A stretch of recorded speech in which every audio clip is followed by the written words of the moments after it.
start off, of course, the city council last Thursday announced that they have voted for donating a historic boxcar to the Scottsboro Boys Museum in Scottsboro. Can you go into a little bit of detail about that donation?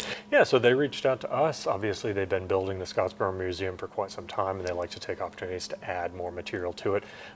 There's a gentleman, Dr. Tom Reedy, who teaches history, I believe, still at UAH, who works with Scottsboro as well, and reached out to us and said, hey, since you're planning that site, could we maybe use one of those box cars as part of our exhibit? We had them take a look, and we identified what's called the AAR box car, which would be very similar to the one that the Scottsboro boys, the teens, rode in back in 1931. Said that would be perfect. We had no plans really to maintain it on site, so we've made an agreement to ship it to Scottsboro. The museum, Scottsboro Boys Museum, is going to pay for the shipment, probably occur sometime around in April, and they'll add it to their collection. Yeah, and I mean, what's it like, from the city perspective?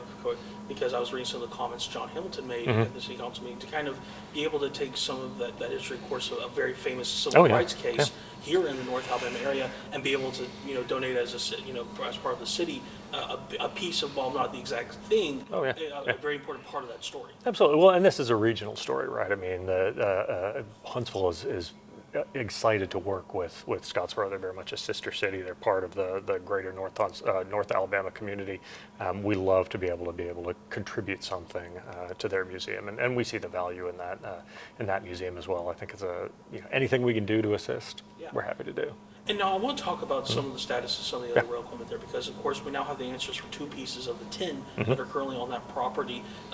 Are you able to talk about anything that is currently possible? We can talk about it. There's not a whole lot of news on it right now, so we're actually meeting with the North Alabama Rail Museum, NARM for short, tomorrow, and we're going to look at some of the other remaining items that are out there. No decisions have been made of disposition on any of them. We're going to talk a little bit with them about what would make sense for them and to add to their collection. There may be some that we decide we kind of want to keep on site. Maybe they can work in with some of the redevelopment of the depot site, but we haven't made any hard decisions on any of the cars. All right.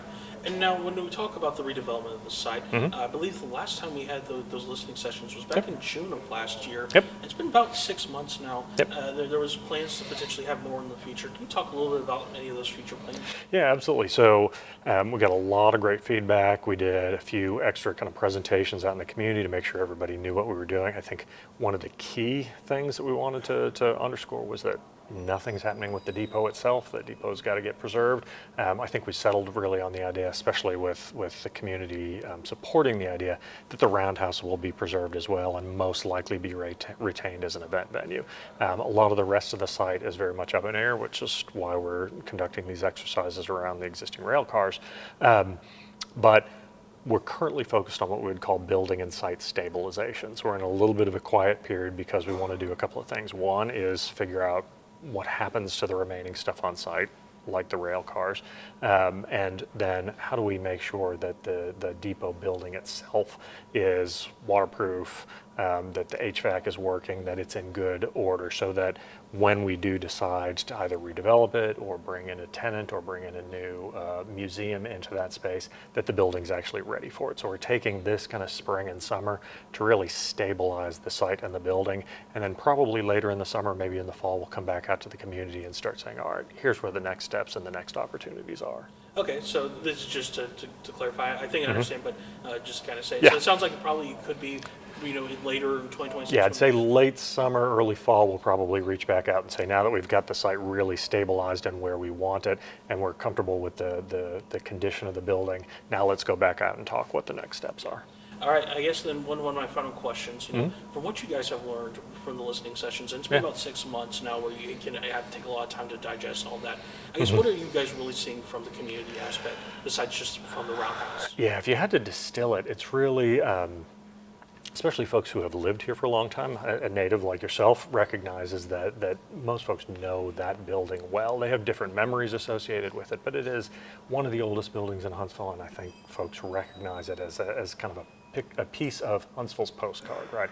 They want to see that preserved. We hear that loud and clear. We want that as well. And I think beyond that, they're fairly comfortable with the idea that could it have a cafe in it? Could it have a new type of museum in it? Most folks are willing to kind of see how that plays out. The other thing they would really like to see is kind of some green space in and around the facility, so that it doesn't feel just like the depot's on an island, that it's part of a greater park or green space or recreation system. And that was my last question, but actually you mentioned something I want to talk about a little bit. Of course, there's been the large Northern Greenway expansion also. Is there a possibility that you mentioned with green spaces or connectivity? Absolutely. Do you think that could possibly be a trailhead? Absolutely. I think one of the great sort of potential uses for that site is as kind of a greenway hub, that if you have the Sky Bridge or the PARC landing to the west, and you have the North Huntsville Greenway headed up and connecting to the Meat Greenway, and you start developing that bike and greenway connectivity downtown, that the depot could be the center of that kind of activity. So we absolutely see that as part of that kind of broader network.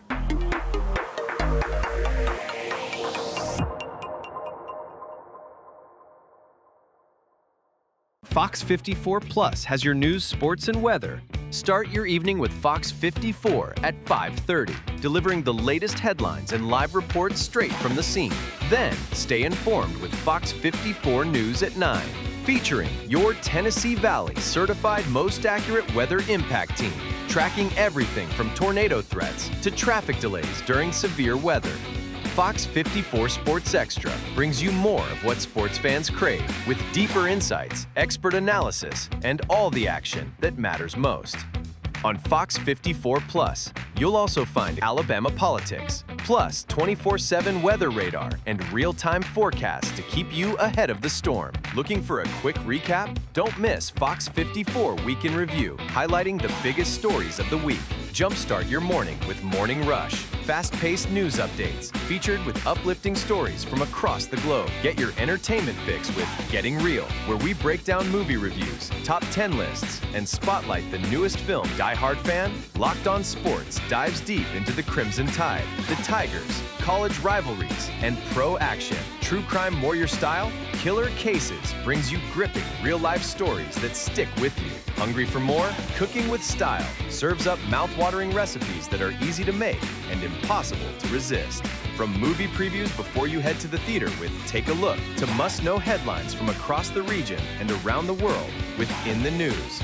Watch all of these shows on demand and also on the Fox 54 News app, available on Android and iOS devices, streaming 24/7.